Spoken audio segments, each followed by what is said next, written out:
Sebelumnya, kalian subscribe dulu channel ini agar kalian tidak ketinggalan video terbaru dari channel kami. Seseorang berhak meminta kepada Gusti agar diberi, begitulah yang lebih bagus daripada yang lama. Yang disebut Baitullah itu adalah raga atau perahu yang terjadi melalui ucapan kun dari Hayang Agung. Kalau orang Jawa, ia di kehidupan baru ini meminta perahu yang lebih baik, maka hidupnya juga akan lebih baik pula. Beda dengan orang Islam yang menerima saja, diberi perahu apapun mau, akhirnya mendapat perahu rusak dan bocor. Akhirnya hidupnya menjadi kurang ilmu dan kurang pengetahuan. Orang seperti ini hidupnya pasti celaka. Hidupnya selalu susah, makan tidak enak, tidur tidak nyenyak. Waktunya dihabiskan untuk menunggu kematian. Sukmanya bodoh karena kurang ikhtiar di kehidupan sebelumnya. Jika manusia mati tanpa ada kelahiran baru, maka bumi akan kosong. Jika manusia hidup terus tanpa ada yang mati, bumi akan penuh. Maka manusia itu akan terus mengalami perputaran hidup, mulai lahir, dewasa, tua, mati, dan terlahir kembali sebagai makhluk baru dan roh ilahi yang baru pula. Jika sukma jiwa manusia kesasar di kehidupan pertama, di kehidupan selanjutnya ia akan muncul sebagai kucing hutan. Namun saat menjadi hewan, jika sukmanya berusaha memperbaiki diri, maka di kehidupan berikutnya ia akan menjadi manusia kembali. Disebutkan dalam kitab Purwakanda bahwa Batara Wisnu saat menjelma menjadi raja di Medang, beliau membantu para hewan dan lembut agar menjelma kembali menjadi manusia. Setelah itu mereka dijadikan sebagai wadyabala, begitu pula dengan leluhur Paduka, yakni Sri Palasara saat membangun Gajah Hoya. Beliau membantu para hewan dan lelembut agar menjelma menjadi manusia, lalu dijadikan sebagai bala tentara. Makanya bau badan manusia itu berbeda-beda, tergantung pada kondisi sebelum mereka menjelma menjadi manusia. Jika seseorang bau badannya seperti hewan, berarti di kehidupan sebelumnya ia berwujud hewan. Termaktub pula dalam kitab Tapaking Hyang atau Sastra Hendra Hayuningrat yang merupakan sabda Tuhan, bahwa tubuh manusia adalah perlambang citok bulu buduk, artinya adalah pujitok, hanya pujian. Cengkel artinya nginceng leher belakang, yakni mawas diri. Jiling kening artinya siji eling ingat haya pada yang maha lebih. Panuk artinya panaka, tempatkanlah sesuai semestinya. Timbangan tulang bahu artinya salang malang, saling terhubung dengan Hyang Agung. Pundak arti penduk, mencari, yakni kawruh, pengetahuan spiritual dan kulti duniawi. Jika mampu mengumpulkan kulti yang banyak, maka hidup di dunia menjadi sejahtera. Dagangan untung berlipat. Jika dapat memiliki kawaruh yang banyak, maka hidup akan tentram sebagai bekal di kehidupan selanjutnya. Selanjutnya ada tepak dada, artinya tepa tempira, tahu dirilah. Lekat tulang belikat artinya paham dengan walikening urip, hidup yang lebih baik. Ula-ula tulang belakang artinya ulan tanah perhatian. Geger artinya uger-uger. Tata aturan sungsum artinya sanggang persembahan. Lambung artinya Sambunglah dirimu dengan hayang agung, lempeng pinggang perut. Artinya, luruskan tekadmu lahir dan batin agar mengetahui mana yang baik dan mana yang buruk. Tangan yaitu lengan, artinya entengan. Hitunganlah bahwa raga ini sekedar sarana untuk hidup di dunia. Hitunglah juga bahwa raga itu hanya memberi dari hayang agung tanpa perlu membeli. Tangan kiwa, artinya hewa, bahwa raga itu sumbernya hawa atau keinginan yang tak bisa dimatikan. Semua itu akan menuju pada cetak, dan cetik. Jika kawruh pengetahuannya tidak cetak atau jelas, maka ibaratnya ia akan masuk ke dalam dubur kodok dan kelak setelah mati akan menjelma menjadi percil atau anak kodok. Begitulah yang tertulis dalam serat. Jika paduka meragukan isinya, sama saja paduka meragukan yang membuat badan, yakni Lata dan Usa, dewa agung. Jika paduka mengingkari, maka paduka kafir. Jika paduka tidak mampu membaca sastra hayang yang ada dalam diri paduka, maka paduka kelak akan terlahir kembali sebagai kucing hutan. Namun jika paduka mampu membaca sastra hayang agung, maka paduka kelak akan terlahir kembali sebagai manusia. Dikisahkan juga dalam serat Ambiya bahwa pada zaman Nabi Musa ada seorang yang sudah mati dikubur dapat bangkit dan kembali. Dia mendapatkan hidup baru dengan roh ilahi yang baru pula, mendapatkan tubuh yang baru. Tapi kaumnya salah mengerti. Dikiranya orang tersebut adalah orang mati yang hidup kembali. Padahal sejatinya tidak seperti itu.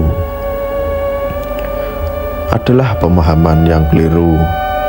Telah disebutkan dalam buku-buku tentang kelahiran kembali seorang agung yang kurang budi. Kelak akan terlahir kembali sebagai semut. Tapi seorang yang meskipun derajatnya rendah, namun ia berbuat baik pada sesama, maka kelak ia akan terlahir kembali sebagai manusia luhur. Bahkan bisa jadi keluhurannya melebihi raja. Jadi paduka seharusnya tetap teguh memuluh agama leluhur. Tapi jika tetap nekat memeluk agama Islam, maka paduka bersama orang-orang Islam di Jawa kelak setelah meninggal dunia akan menjadi demit penjaga tempat-tempat keramat. Prabu Brawijaya bertanya, "Kamu tidak mau berganti agama, bagaimana dengan kehidupanmu selanjutnya setelah ragamu mati?" Jawab Sabdo Palon, "Raga dan sukma hamba sudah menyatu tak terpisahkan. Jadi hamba tak perlu menjalani kematian dan kelahiran kembali. Hamba memiliki dua wujud, yaitu gaib dan nyata. Hamba bisa memilih sekehendak hati seperti sekarang ini. Hamba mewujud dengan badan raga. Badan hamba ini sudah menjadi raga yang bersifat ketuhanan, sudah menjadi mandiri secara pribadi. Silakan paduka tunjukkan siapa yang bernama Sabdo Palon itu, maka hamba akan langsung menunjukkan raga hamba. Terang dan jelas untuk rupanya. Sebaliknya, ketika hamba sedang tidak mau dikenali, maka hamba akan menggaibkan diri. Hamba tetap ada tapi tidak kelihatan. Hamba menjadi manusia berbadan sukma yang tidak tua dan tidak muda, abadi selama-lamanya." Sang Prabu bertanya, "Tunjukkan di mana Tuhan sejati itu?" Jawab Sabdo Palon, "Dia tidak jauh dan tidak dekat. Bentuk bayangannya adalah paduka sendiri. Sukma paduka adalah gambaran dari sifatnya. Paduka dan Tuhan adalah kesatuan. Paduka memiliki budi kesadaran. Hawa, keinginan, dan badan ketiganya adalah satu kesatuan. Paduka adalah Raja Agung, pasti paham dengan apa yang saya ucapkan ini. Jika hidup itu dilandasi kesadaran, maka keinginan dapat dikendalikan. Badannya tetap berusaha mencari kulti untuk kesejahteraan Baitullah badan. Maka agama itu sejatinya memuat 3 perkara, yaitu budi, kawaruh, dan kalti. Seorang beragama akan mencari buah kesadaran, pengetahuan, dan keduniaan. Semenjak dulu orang Jawa suka mencari budi. Orang yang beragama Buddha hidupnya selalu diliputi kesadaran pada Yang Agung. Ia suka lelaku bertapa, mengurangi makan dan tidur. Orang India suka mencari kawaruh, orang Nasrani juga sukanya makan buah pengetahuan. Menyebut nama Isa Ruh Allah, maka suka memperluas, memperhalus perasaan dan mempertajam kecerdasan pengetahuan. Tapi mereka belum bisa membedakan mana benar, mana salah, mana baik, mana buruk. Sedangkan orang Arab suka mencari kulti, makanya kayak harta, suka makan daging. Gemar menjual pakaian bagus, tapi pengetahuannya tidak bermanfaat. Mereka beragama Islam, mengikuti ajaran Kanjeng Nabi. Mereka memutuskan perhatian pada jasad, menyebut Muhammad sebagai makam tempat bagi segala rasa duniawi, hanya menuruti kenikmatan badan dan kemaluan. Pandai menyusun kata hingga mudah mencari keuntungan berdagang. Makanya mereka suka dagang. Semua kekayaan itu tidak membantunya menuju kesadaran cipta. Orang yang suka memakan buah, kawaruh, dan pohon budi, ada yang memuji dikong, topekong, mereka disebut penyembah berhala. Menerima atas kekayaan, pangkat, dan uang sebagaimana ajaran Zhang Hongte dan Li Sim bin dari Cina. Orang yang suka makan buah kulti merasa bangga disebut sebagai raja. Mereka suka dengan barang-barang berharga dan harta kekayaan hidupnya. Sudah cukup dengan menuruti keinginan makan minum serba nikmat tanpa memikirkan kemuliaan diri. Padahal kelak raganya pasti akan tidur berselimut tanah. Orang memakan pohon budi melalui telinga. Orang makan pohon kawaruh dengan mata. Orang makan buah kulti dengan mulut. Coba renungkan kata-kata saya ini. Gusti Prabu, bagaimana pendapat Paduka? Sang Prabu berkata, kalau begitu jelas kamu ini orang kafir. Sabda Palon menyangguh, saya diketahui kafir, alasannya apa? Karena tetap berpegang pada agama leluhur. Apa tidak sebaliknya justru yang meninggalkan agama leluhur itulah yang kafir? Paduka sekarang sudah tidak lagi Jawa. Jawa itu artinya mengerti, yakni mengerti yang halus dan yang kasar. Orang Jawa sejati pasti tidak akan goyah tekadnya. Kalau terus begini hidup Paduka akan apes. Agama Paduka sekarang sudah tidak murni. Tanya Prabu Brawijaya, jika kamu sudah tidak mau menuruti aku, jawab Sabda Palon, hamba akan menurut jika Paduka tetap memeluk agama lama.